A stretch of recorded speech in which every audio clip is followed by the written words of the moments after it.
le plus important, c'est de commencer par s'engager en fait éventuellement dans des événements justement qui comptent Oui. Pour se faire un bon réseau, bêtement, parce que c'est le réseau qui va être le plus important. Quel conseil je pourrais donner? De venir aux événements. Enfin, moi j'ai commencé comme ça, c'est comme ça que je suis venu à faire de l'associatif avec Flupa, parce que je me suis intéressé, j'ai été voir des événements, j'ai rencontré des gens, on m'a fait des propositions, bref. Et c'est en fait à Paris, il y a beaucoup d'événements qui s'organisent, il y a beaucoup de meet-up, voire même organiser des meet-up. Enfin, ça paraît bête, on n'ose pas forcément, mais le partage, ça permet. Je pense que c'est ça qui permet de se faire des relations et du coup d'aller décrocher des contrats, des jobs, etc. quoi.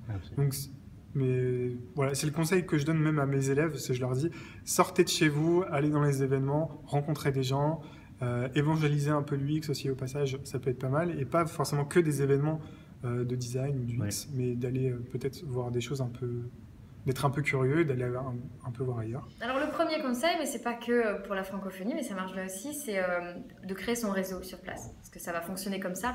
Comme les intitulés de poste sont pas toujours... C'est un peu flou qui fait quoi, qui fait de l'UX, qui n'en fait pas. Donc il y a vraiment un aspect très important du réseau qui peut être créé par Flupa par exemple, aussi en participant à des conférences comme Paris Web, qui lui permettra déjà d'identifier l'écosystème de l'UX et comment il va se situer et quels sont les employeurs potentiels intéressants pour lui aussi. Parce qu'on a à la fois des employeurs qui se vendent comme UX mais qui n'en sont pas, et des employeurs qui ne vont pas vendre de l'UX mais qui finalement sont très ouverts à en faire. Et donc ça, il va falloir pour cette personne commencer déjà à différencier les différents endroits où il peut travailler. Pour le reste, je me dirais qu'il faut éviter les agences, grandes agences IT, qui n'ont pas très bonne réputation parce que elles embauchent beaucoup de UX designers, mais au final, ils ont tous mon sentiment est qu'ils ont une certaine frustration de leur métier et du fait de ne pas faire ce qu'ils vraiment devraient faire et de ne pas avoir finalement du tout ce côté centré sur l'utilisateur. Donc c'est un peu du maquettage en masse ou des choses qui ne nous plaisent pas quand on fait de l'UX.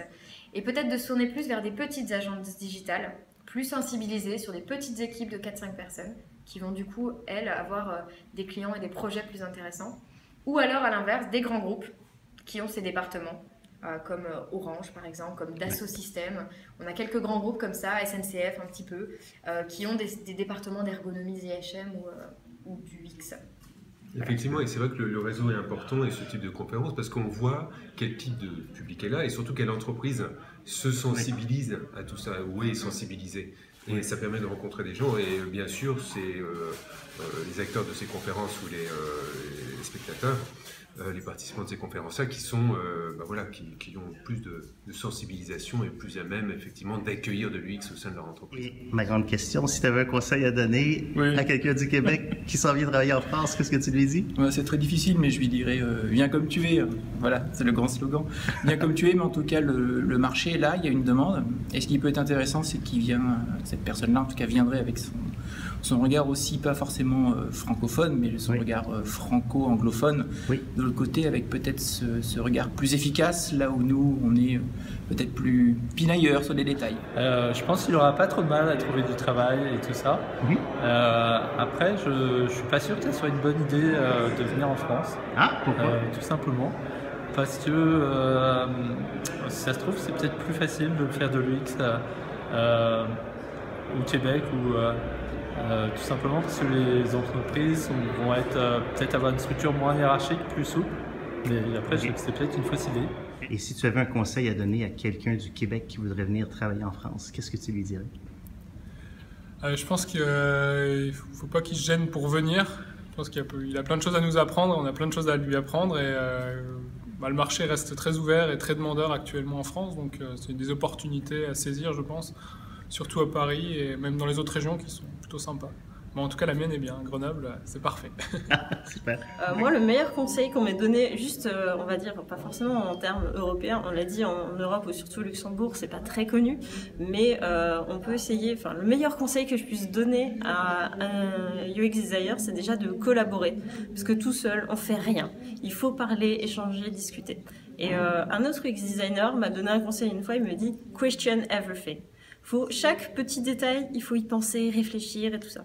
D'un autre côté, ce mec-là, il a été capable de passer 1 semaine sur le placement d'un bouton.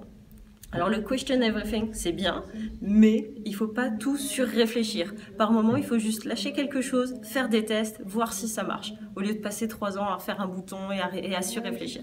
Donc effectivement, réfléchir c'est bien, mais pas trop. Voilà, pour moi, je pense que le plus important, c'est vraiment de s'engager, de montrer qu'on a envie, de montrer qu'on est motivé en participant éventuellement à des événements, des conférences, ce genre de choses. Et ça vous permettra d'avoir un réseau solide et de bien vous inclure et de trouver une boîte ou des partenaires avec qui travailler et qui seront solides.